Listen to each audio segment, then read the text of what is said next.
You are here for the Made in DC Market Access Information Session. You are in the right place. So happy that you guys could join us and super excited about holding this info session and sharing with you guys today all of the awesome information as it pertains to this grant. And so with that, we'll go ahead and get started. A few housekeeping items. I just ask that everyone remain on mute throughout this presentation. You will have an opportunity to ask questions at the end where we will allow you to unmute yourself. If for some reason throughout the presentation you have a question, you don't want to forget your thoughts, I do ask that you drop that into the chat. And so we will be referencing those questions throughout the chats at the end and also through the information session. And so with that,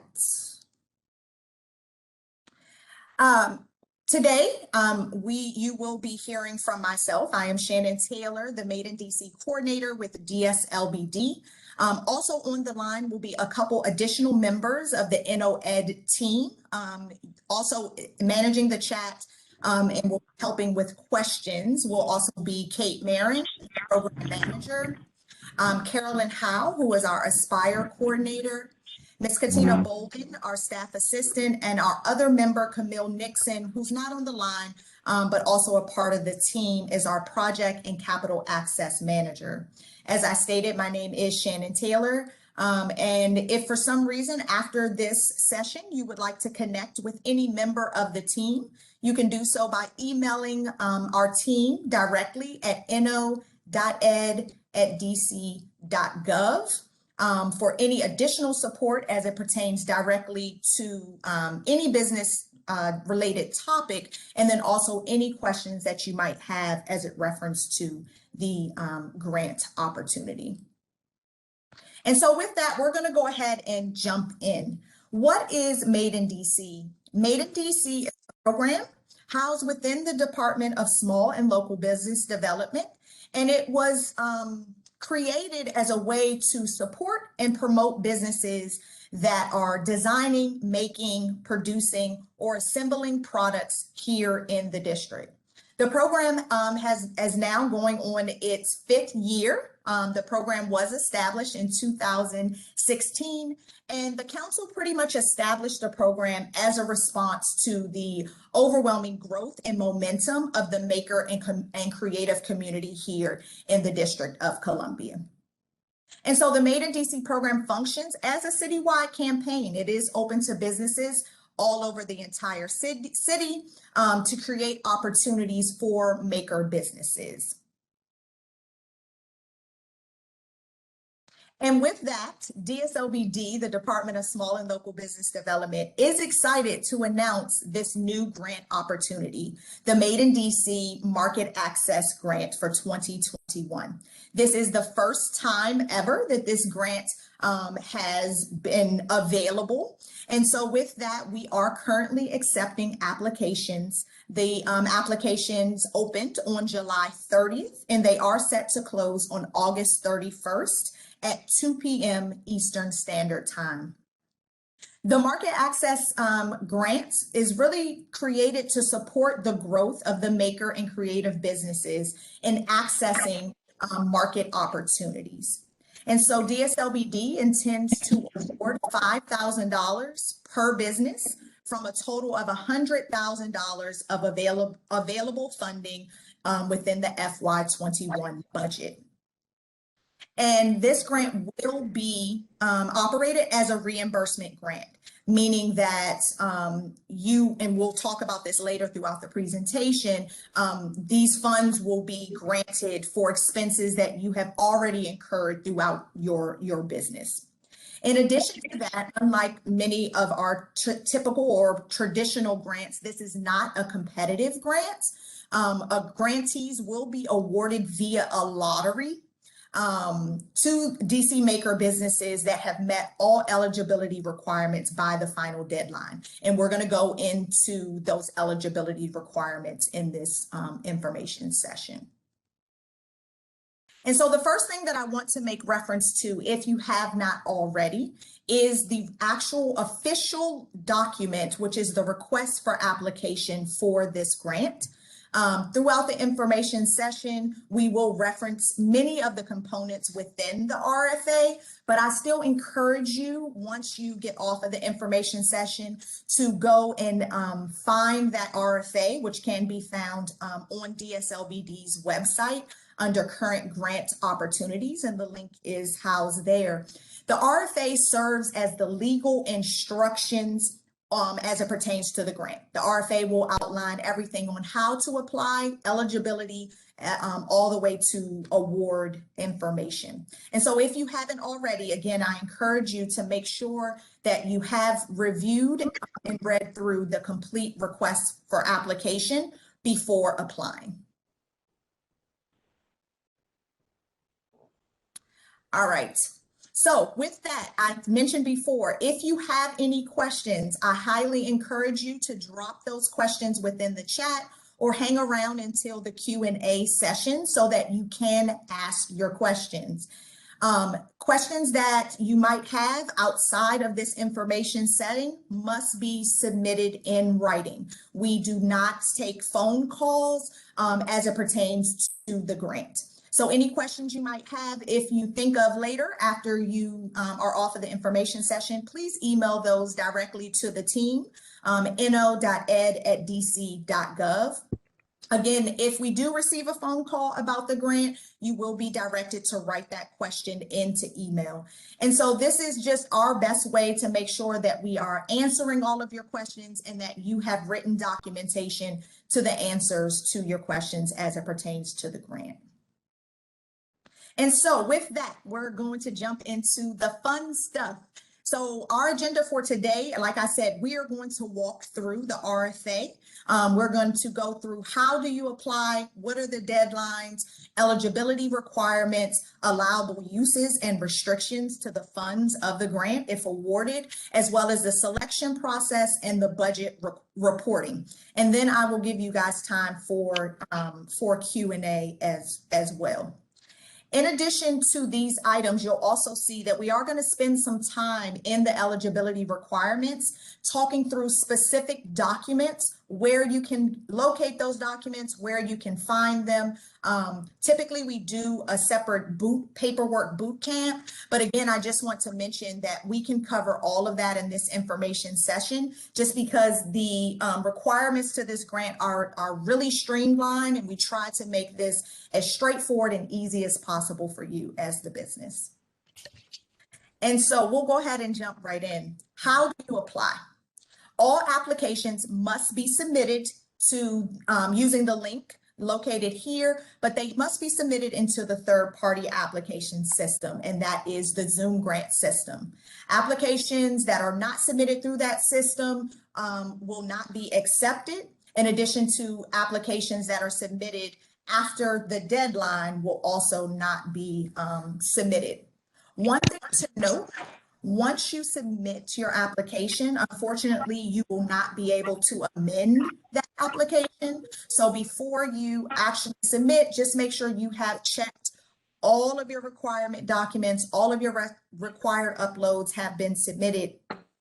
If for some reason you forgot to submit something, you would have to create an additional application in order to submit that.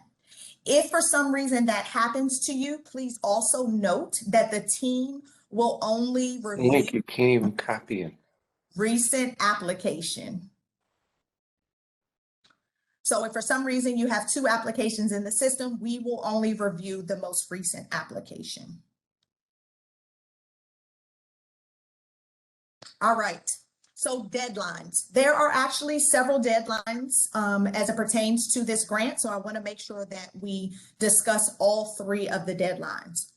One thing that is very unique to this grant, and I think is amazing, is that we have built in an eligibility pre-review. So applicants who complete their eligibility documentation before or by August 13th will receive a courtesy eligibility review. and we will determine your eligibility on a rolling basis. So what does that mean to you? If you go into Zoom Grants, you submit all of the eligibility documents, you have ensured that you have completed your Made in DC certification, that has been approved, or you have a pending application, myself or another member of the team will review all of those documents to ensure that they are accurate and that they are correct. We will then send you an email notifying you of your eligibility status, whether you are eligible or not yet deemed eligible.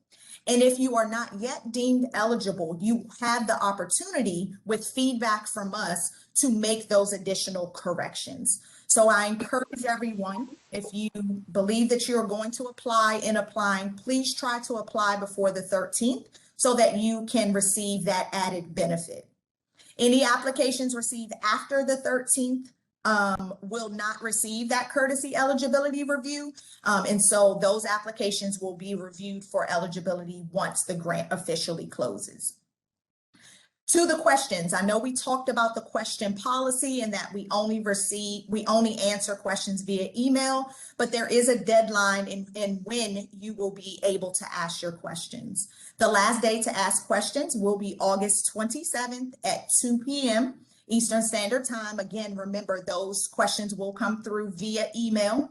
And the reason for this deadline is that we want to try to ensure that you will receive an answer back before the grant actually closes. And so if a question is received by August 27th, we will guarantee that you will receive an answer. Anything after that date, we cannot guarantee that you receive a reply before the actual official deadline. And again, just to reiterate, the final deadline for all submissions is August 31st at 2 p.m. Of course, again, you guys will hear me stress, start early, start now. We recommend that you submit your applications at least 24 to 48 hours before the final deadline, just to make sure you don't run into any technical difficulties. If for some reason you do, having that extra time built in will allow you to work through those kinks directly with the Zoom grants in order to get that application submitted. And again, we will not accept, applications submitted after 2 p.m. on August 31st. And just so you are aware, the system will time and date stamp your submission. So who is eligible for this grant? Only for-profit, home-based, online, or mobile businesses with fewer than 5 employees. You must be Made in DC certified or Made in DC eligible. And we're going to get into that a little more in just a second. And so if you are Made in DC eligible, you will have to have a pending Made in DC application by the grant deadline. And so retail establishments, brick and mortar businesses, and nonprofit businesses are not eligible for this grant opportunity. So let's jump right in. We're going to go through and cover eligibility requirements. I've broken this down in 3 checklists, if you will. We're going to go over the eligibility document checklist. These are going to be the items physically that you have to provide us, whether through an upload or providing the information specifically within the application system. We're also going to go through the attestation checklist, and these are going to be items that you will have to legally attest to being true statements to as it pertains to your business. And then we're also going to go through the survey questions. So for the eligibility requirement checklist, and again, you will be able to find this chart within the RFA. You will need to be Made in DC, a certification that is active or pending. And so businesses, if you have already been a part of the Made in DC program, you do need to make sure that your certification has not expired. The Made in DC certification is valid for 3 years. So with that, I encourage you, if you have not submitted your application and been approved for the Made in DC program within the last 6 months, I would encourage you to complete the recertification survey. And we'll make sure that link gets dropped into the chat, just so you can ensure that your certification in Made in DC status is still active and valid. If for some reason you're like, I'm not really sure, I would say email us directly at no.ed@dc.gov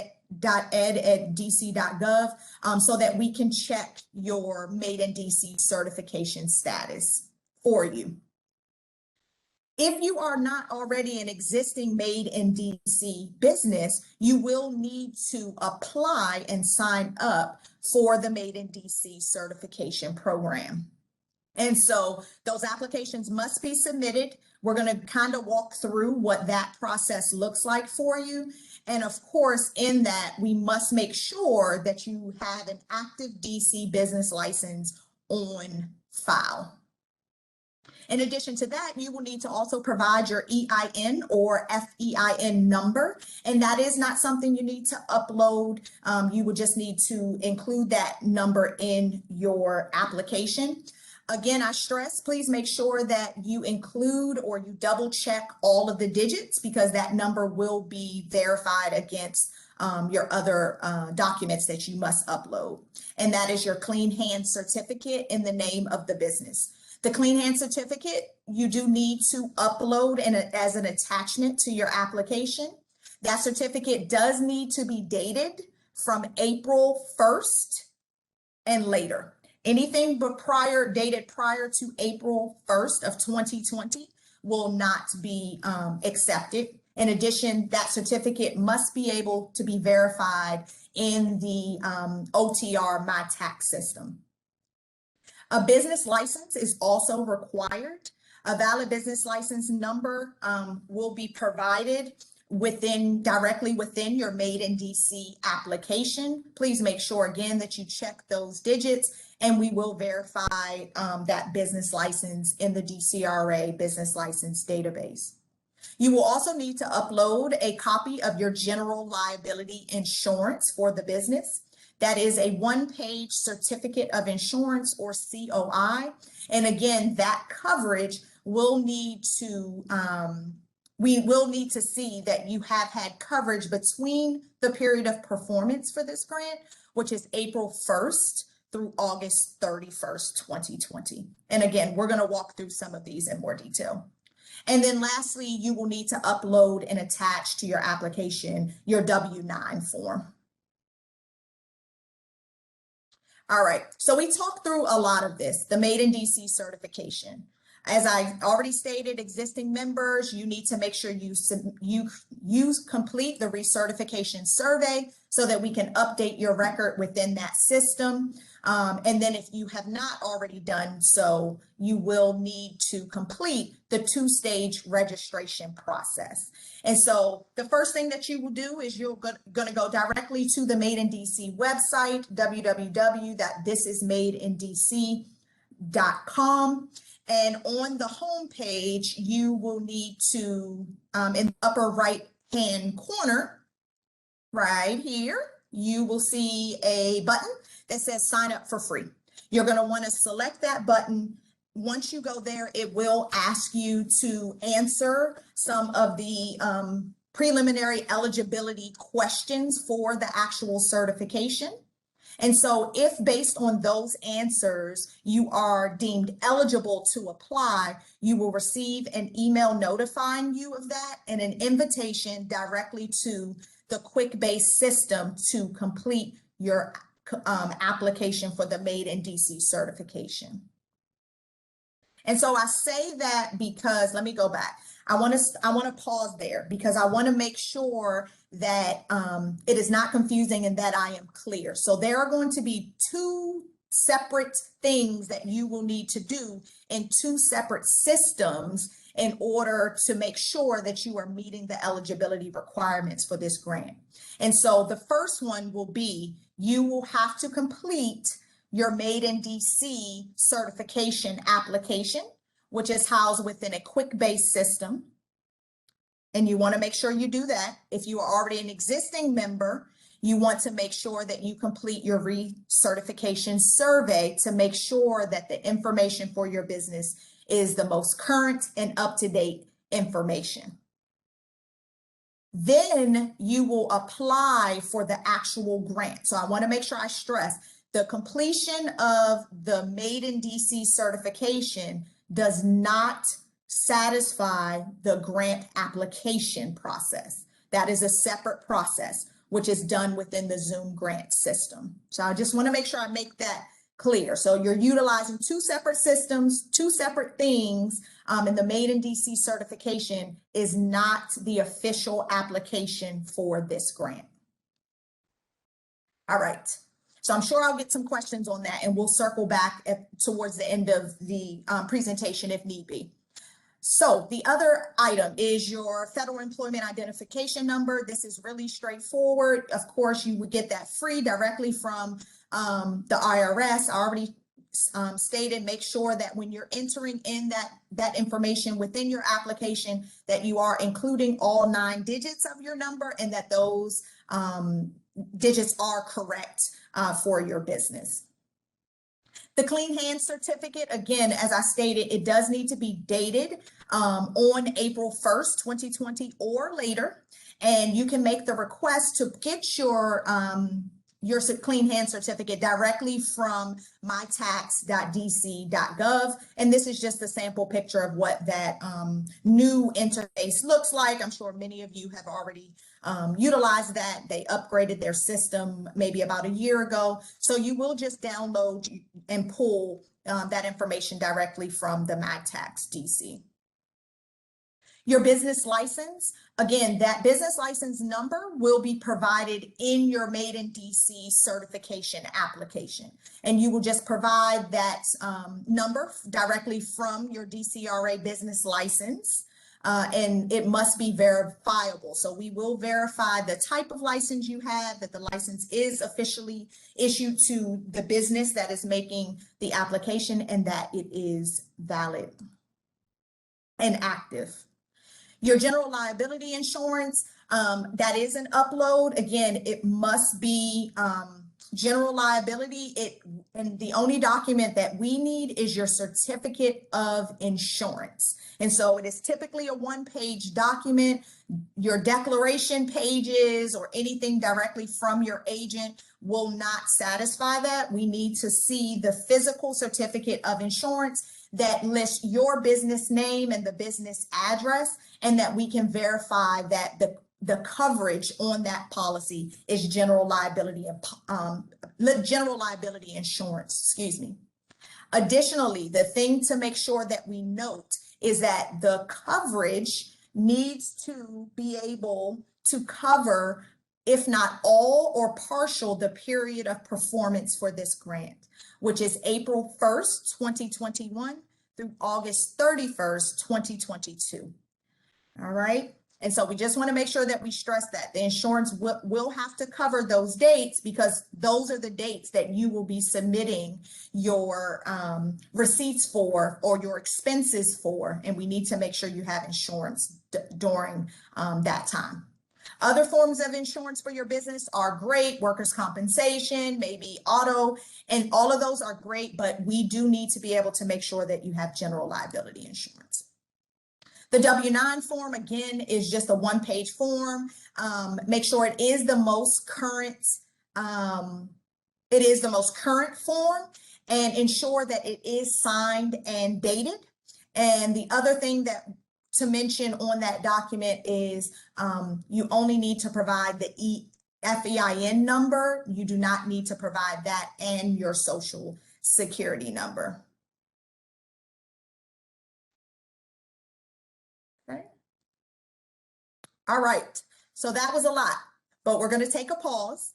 And so we've already covered our eligibility requirements. And so the eligibility requirements, again, are numbers that you need to provide or documents that you will need to upload directly. And so with that, we're going to jump into the attestation checklist, also a part of the eligibility requirements. And so the attestation checklist, in addition to providing those eligibility documents, you must make a statement regarding the status of your business. It is important that you answer these attestations accurately and honestly. And as the owner of the business, you are making legal claims to the statements. And so when you go into the Zoom grant system, after you complete and answer your questions and upload your documents, you will also see that there will be 9 questions specifically regarding the business size, the operation of the business, that the business is non-retail, that you, the applicant, are in fact the owner of the business, qualified reimbursable expenses, that you are acknowledging that you will not be doing any double dipping or have been awarded funds, grant funds for the same expenses that you might be claiming, that you can receive electronic funds if awarded this grant to your business bank account, and that all statements are accurate and correct to the best of your knowledge. And so these are very simple questions. They require no upload from you. It is a statement that you will read. You will select a yes or no answer based on the validity of the answer to that question. Only thing I want to stress is when you're in your application, please make sure that you are answering every one of the attestations. It is a requirement. I would hate for you not to be eligible for the grant because you skipped over a question or failed to answer that simple yes or no question in your application. And so moving right along, that is the attestation piece. So we've gone over eligibility requirements as far as uploads that you have to submit. We've also gone through your attestations, and there's one additional section within the application, which is survey questions. DSLBD is going to be collecting the answer to these surveys, answers to the questions, so that we can gather additional information from you. We want to hear about what you need as your business, what additional support you might be looking for. And so these questions will not have any bearings on your eligibility for the grant, but we do want to hear from you. And so they are just 5 very quick questions. We want to learn more about your business. We want to know, what would this $5,000 grant, what type of impact would it have on your business, and how would you use it? What challenges might your business be facing today? How does your business impact the community?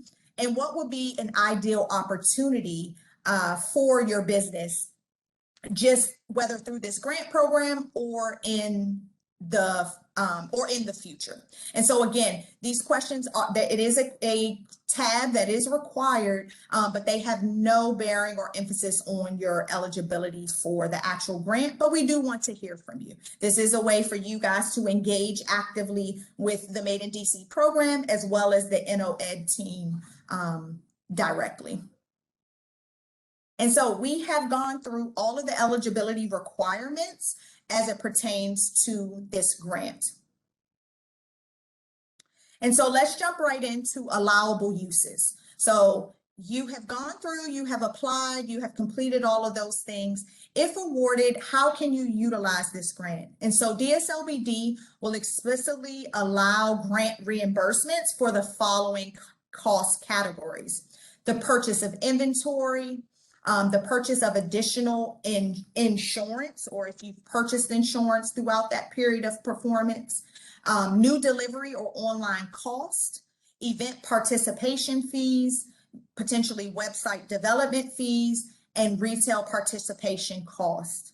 Again, I mentioned before, the period of performance would be April 1st of 2021 through August 31st of 2022.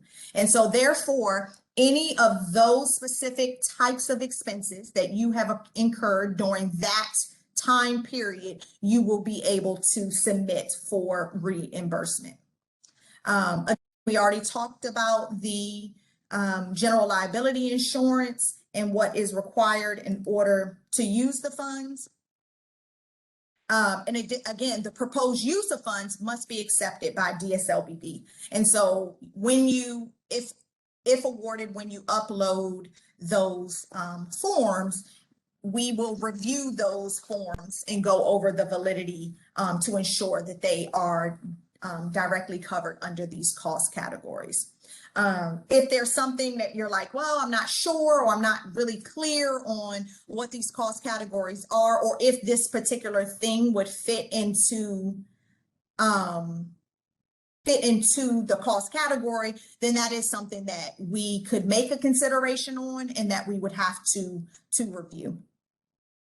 Two things on the cost categories that I want to just kind of provide or give a little further explanation, just because I have received several questions about them, is event participation fees and retail participation cost. So event participation fees would be the cost for you to participate in a market opportunity. And that could be, you want to participate at a farmer's market, there is a $50 vendor fee. That would be covered under event participation fees. Let's say you're participating at a pop-up shop or, you know, a conference, and there is a fee that your business has to pay in order to participate in that opportunity. That would be covered under event participation fees. Retail participation cost would be, let's say you have an opportunity to have your product be included on the shelves or sold directly from a retail store or location. There might be a cost associated with that as well. And so that is what we're considering retail participation cost.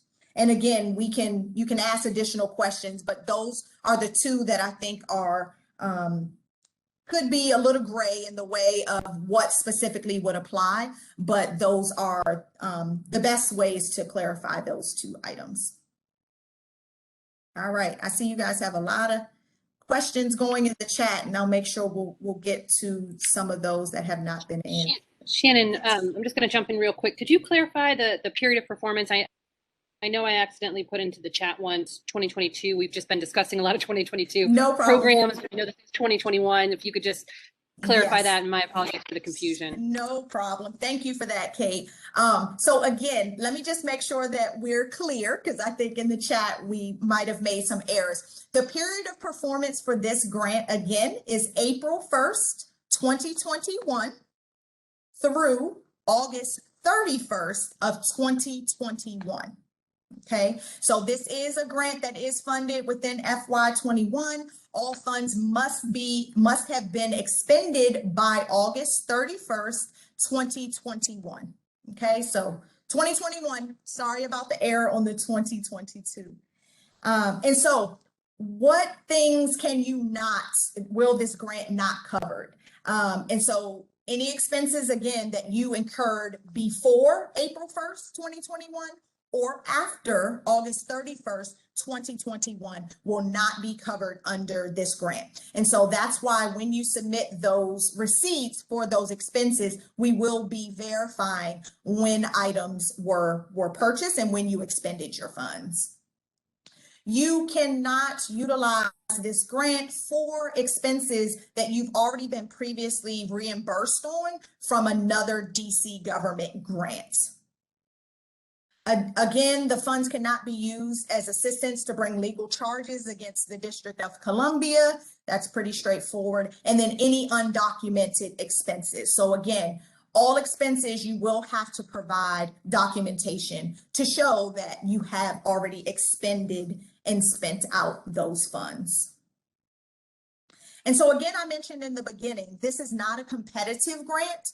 As you notice, there were no competitive questions that you needed to answer. You will not have your application go before a scoring committee. We only intend to award the grant through a lottery system. And so we will utilize in that system ward balancing. So we plan to issue grants evenly across all 8 wards of the city. It is a citywide grant. If for some reason we are unable to balance based on the total amount of applications that are put in, we will balance that out across those wards to the best of our ability. And then any remaining applications after that would be included in a citywide lottery process and randomly selected that way. So all eligible applications will be assigned a random number. We'll use a random number generator to develop an order list of selected recipients. The director of DSLBD will make final determination and approval of grant awards. Again, any applications that do not comply with the instructions in the RFA will be disqualified, and those applications will not be included in the lottery process. So again, I'm super excited about the lottery process. This is our first year. We want to try to make this as accessible as possible, and so everyone has a fair shot once deemed eligible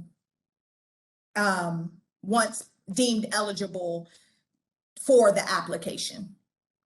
And again, I did see something pop up. The survey is just a way for us to continue to engage with you.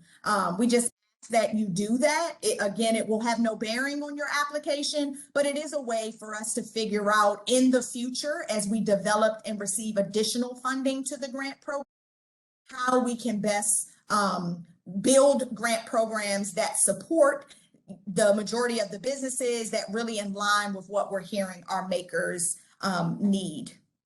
And unfortunately, I'm kind of having a tech emergency.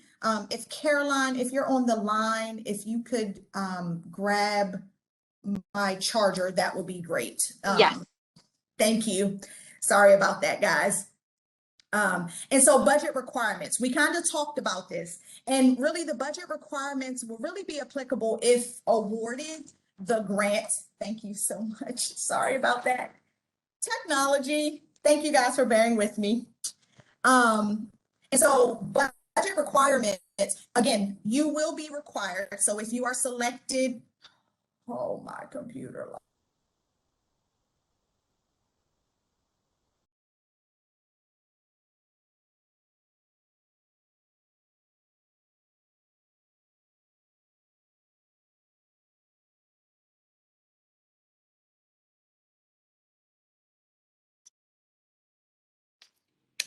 Thank you, everyone who's been putting questions in the chat. This is Kate at DSLBD while we wait for Shannon to come back on.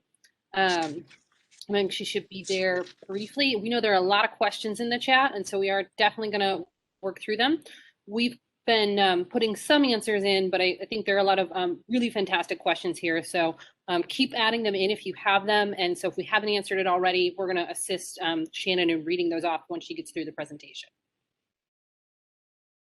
How you doing, Shannon?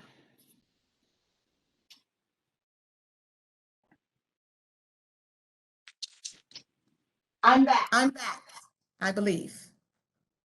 I apologize. My deepest apologies on that. All right, so let's go ahead and run through the rest of this because I know you guys are anxious to jump into questions, and I want to make sure that I can address as many of those questions as we can. Yes, technology can be tricky. Thank you for that.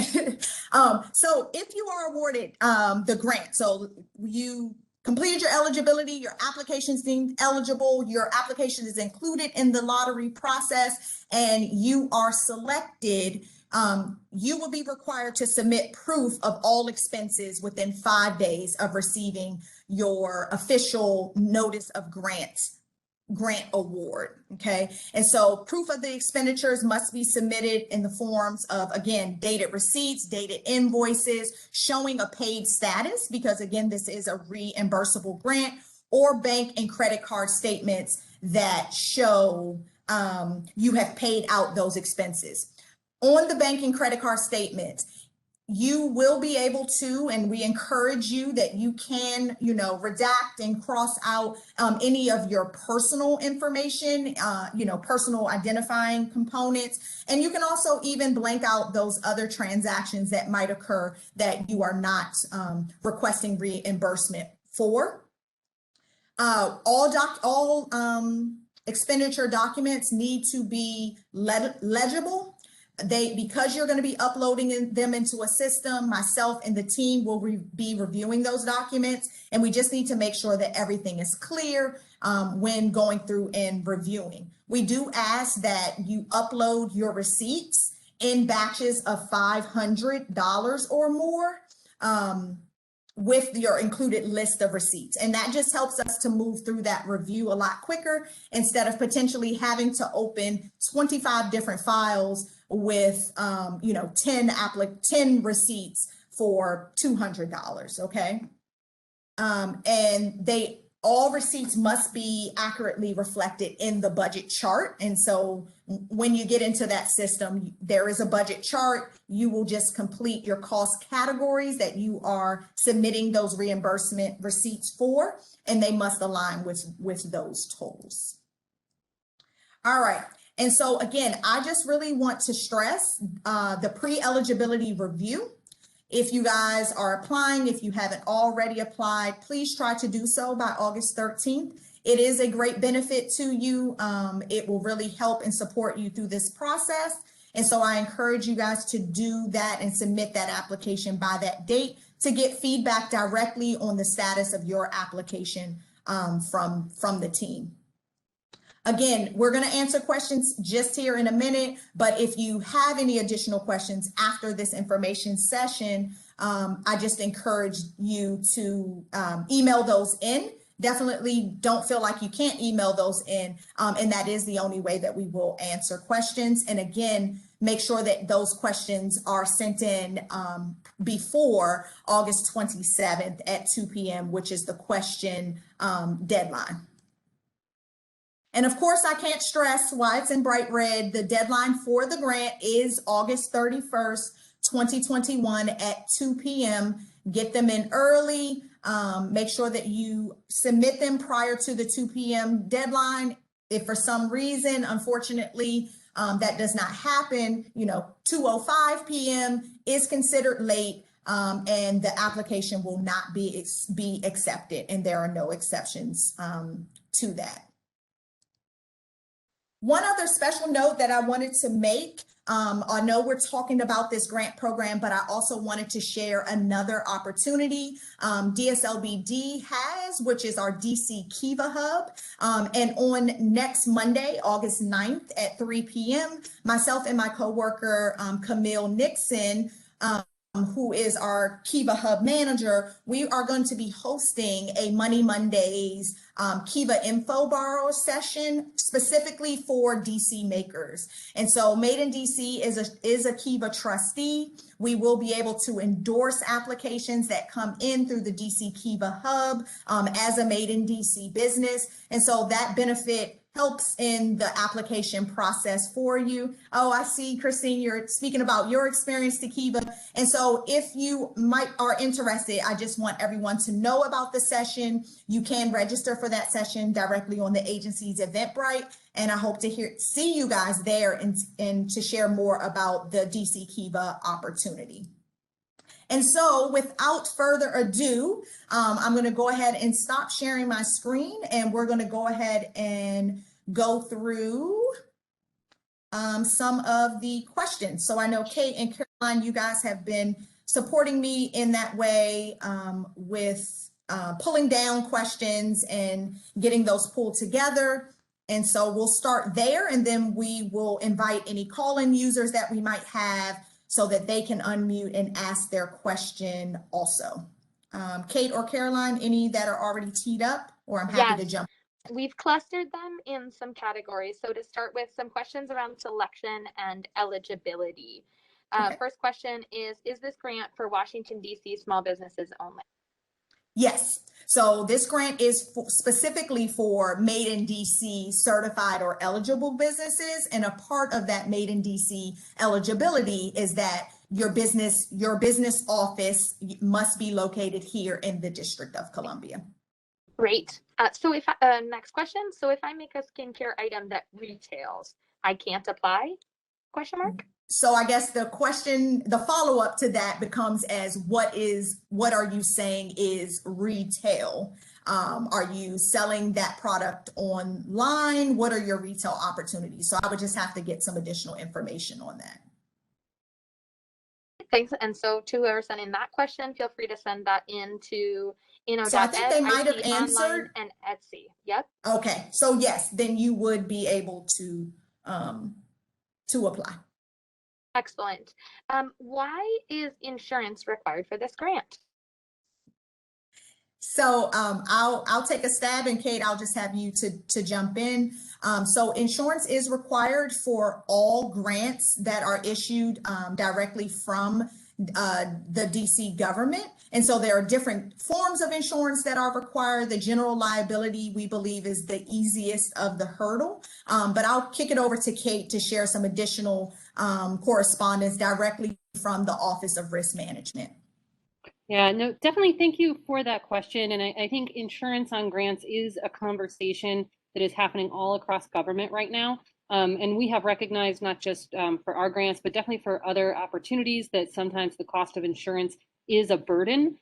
We do always recommend that businesses carry general liability insurance, so that it is a recommendation. We do recognize that it comes with a cost. But I also wanted to just highlight, like, we literally cannot issue a grant if you do not have general liability insurance. That is part of the legal requirements that we have at this time. It is some of the fewest amount of insurance requirements on any district government grants that we're able to do for the micro grants, because they are small and do not carry program activity. But it is still a requirement, and we don't expect that to go away anytime soon.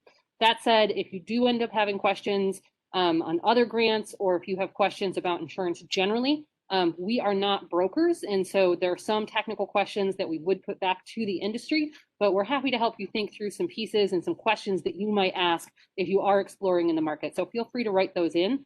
Again, it's generally recommended. It's not legally required unless you are going for a grant, and then district government requires it on all grants. Thanks so much for those answers. Thank you for that, Kate. It was just queued up and asked in the chat again, if I am a district government agency employee, am I able to apply for this grant? Am I eligible? Yes, you are. That is not a item that would exclude you from applying, of course, contingent that your business meets all of the other eligibility requirements. Excellent. Then going to questions around the Made in DC certification, and to folks who joined late, I just want to reiterate, you can watch the brief overview of getting certified in the recording, because there were several questions about that. But there were several questions around how long it takes to confirm a Made in DC certification and how to check if your business is certified. Yep. So one of the quick ways I would definitely encourage you can definitely go to the physical website. This is madeindc.com, and go to our shop local directory. On that page, there is a list, a logo view, as well as list view of businesses that are certified. You can look there. The easiest way, honestly, to check your certification would be to just send an email directly to the team if for some reason you might have forgotten if you have certified or not, and we can answer that question for you based on a system check to verify the status of your business in the Made in DC program. Again, that will also be able to determine whether or not, if you previously had a certification, that certification is not expired and that it is still active. And so that distinction is very important also to our existing Made in DC businesses. You do want to make sure that that certification is still active. The certification is valid for 3 years. And after that, you do need to recertify to provide those eligibility documents to make sure you still have maintained that status. So an email is the quickest way. And Shannon, Kate did address this in the chat, that you have gotten quite a lot of applications recently, but there was a question of, how do I know if it's pending? How will I know when it has been decided if I am certified?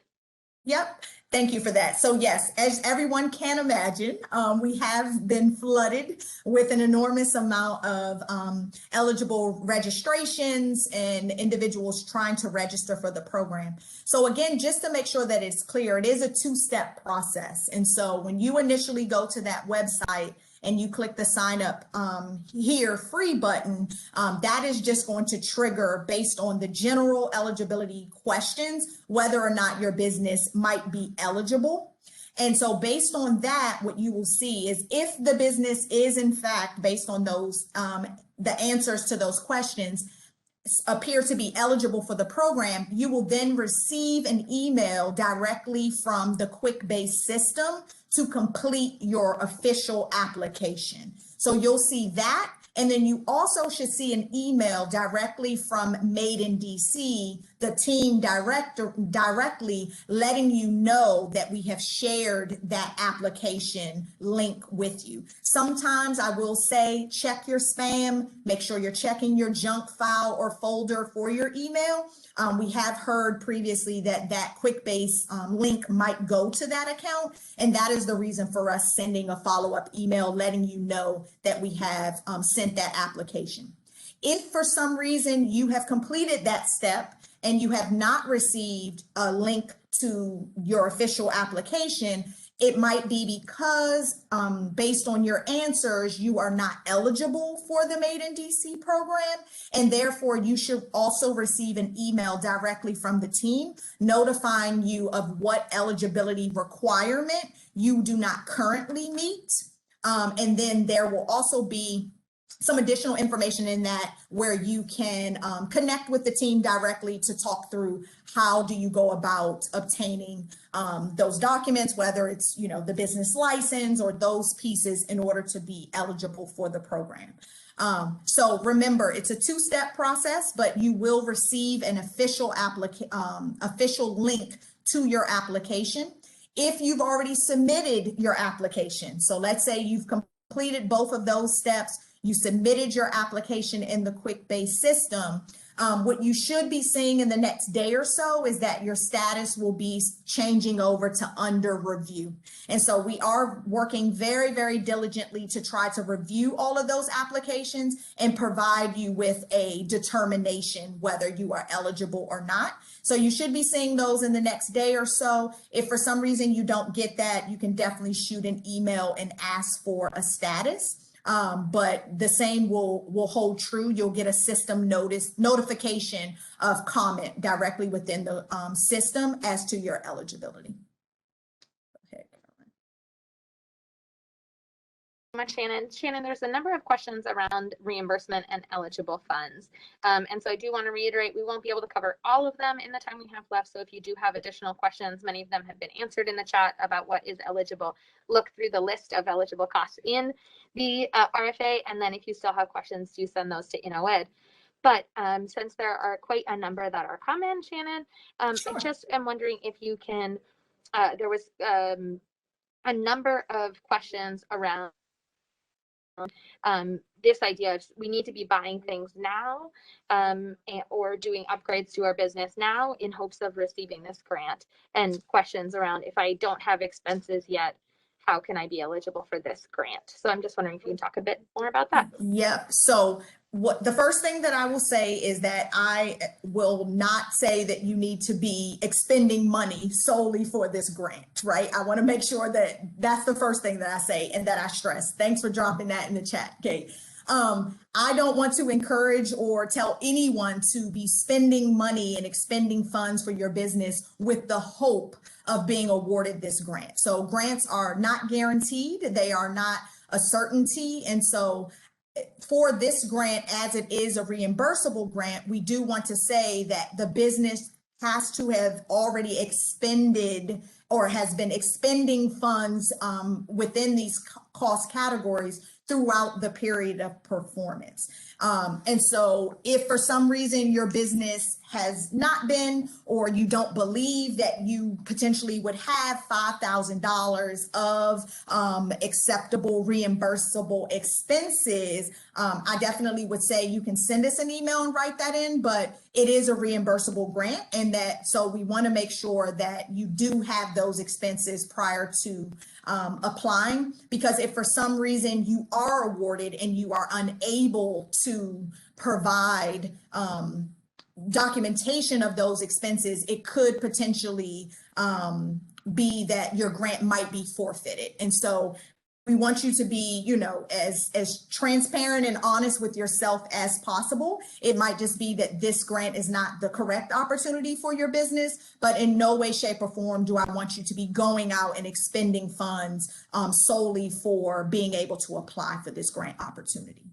Well, great follow-up. We got another question, Shannon, saying if have fewer than or less than $5,000 in reimbursable expenses, whether that's $2,000 or $3,000, can I still apply and receive up to that full amount to be reimbursed? So as of right now, I don't want to say do not apply. You can definitely apply, but there has been no provisions made within the RFA as of now that grant funds will be reduced to meet a business in those eligible costs. And that, of course, will be to the determination of the agency if those adjustments will be made after the grant has closed. But as of now, you do need to meet the $5,000 in reimbursable expenses. Relatedly, if I didn't, a question that was also answered in the chat, but just so we say it verbally, if I didn't have insurance in April to July, can I still apply? And an answer provided was, as long as you have expenses during the time that you were insured, that time that you were covered by insurance, you are eligible to submit those expenses. Correct. Yes. Great. Thank you. Wonderful. So again, if you do have specific questions, many of them were answered in the chat, but I encourage you to send it into InnoEd because there's a few more questions I want to cover in our last couple minutes around selection. There were a question of 20 businesses will receive the 5K grant from an 100K budget, correct? Yes. And so then the question with balancing over wards, is it the percentage of applicants or a number of businesses by ward based on applicants or total number? Yeah, so based on total number, we're going to try to balance out the awardees across all 8 wards as close as possible. And that will probably be a balance in numbers, right? So 2 businesses per ward, give or take. And again, all of that is contingent on the pool that we receive and the complete total amount of applications that are deemed eligible, how those applications fare across all 8 wards. And then based on that, if for some reason we're unable to make that happen, everyone will be included in a citywide pool and lottery to make those selections. But our goal in trying to make this as equitable as possible will be to be able to award 2 businesses across all 8 wards. And so that specific number, unfortunately, is still TBD. We're unable to determine that as of right now. But that is the hope and our wish in this grant, to make it even as possible across the 8 wards. Great. I want to give a moment to our call-in user to see if you have a question and you are able to unmute or do have a question since we weren't able to receive it over chat. And in that, I'm going to go ahead and address one other question in the chat that just came through. And I think we talked about this, about the ward thing. No, one ward is not more favorable than the other to receive the grant. It is citywide. And so your ward specifically has no additional preference or bearing on you being selected for this grant. The information, yes, will be made available after. When you say information, I'm going to speak in regards to the information session. We will share out the slides as well as the recording to all registered attendees of this session today. The recording will also go up on the agency's YouTube page where you can go back and reference this information. I think, Kent, you might be asking information as far as awardees. Will that be shared after the program has closed? And yes, we do make that information available for everyone to know. It is public information, but of course that will be after funds have the grant has closed, as well as notice of grant awards have been sent out and the grant has been officially closed out. We will make that announcement and share those businesses out. Yeah. Can I clarify just real quick on that, Shannon? You know, when we release information about award applicants, and sorry, the lights just went off in this room. We're back in the office. The applicants, we will not be releasing addresses because they're home-based businesses, and so we are sensitive to not releasing your home address. So we would release the name of the business, but not the home address. I want to make sure that everyone is. Thank you. Thank you for that, Kate. All right. And so I don't believe I see any other questions in the chat. I know we are right at time, and that was a lot. But again, thank you everyone for attending this session. Thank you for the questions. I appreciate that. It might limit the amount of emails we receive, but please, I encourage everyone, make sure you're asking your questions. Make sure you are clear and you're aware about the grant program, and do that by sending us an email at no.ed@dc.gov. Thank you both Caroline and Kate for your support in the chat and answering questions today, in addition to Katina on the line as well. And so with that, we are going to go ahead and stop the recording. And I appreciate everyone for attending today. And I encourage everyone to get those applications submitted before the pre-eligibility deadline. Thank you guys again.